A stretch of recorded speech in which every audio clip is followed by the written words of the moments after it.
তো তেলের মধ্যে দেখতে পাচ্ছ শুকনো লঙ্কা তেজপাতা দিয়ে দিয়েছি। তো এদিকে আলু কাটা, এদিকে টমেটো, মশলা টশলাগুলো সবই বেটে নিয়েছি। একটু আলুর দম বানাবো বন্ধুরা। তো চলো এখন স্টার্ট করি। তো দেখো আজকে আমি আমার রান্নাটা একটু তোমাদের সাথে শেয়ার করছি। হ্যাঁ, এখন আলুগুলোকে লাল লাল করে প্রথম ভেজে নেব। আদা দিয়েছি, জিরে বাটা দিয়েছি, হলুদ গুঁড়ো দিয়েছি। তো আস্তে আস্তে সব মশলাগুলো একটু দিয়ে দিই। আদা আর একটু দিলাম বন্ধুরা, আর এখানে এই মশলা ধোয়া জলটাও অ্যাড করে দিলাম। দিয়ে এবার ভালো করে কষিয়ে নেব।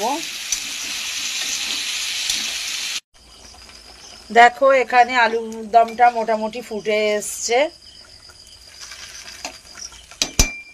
আর এদিকে হলো পরোটাটা ভেজে নেব।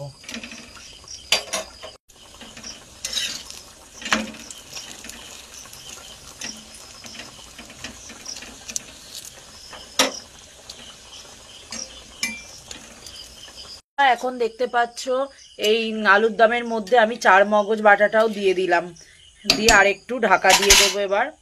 আর এদিকে আমার পরোটাগুলোও সব একটা একটা করে ভেজে নিচ্ছি।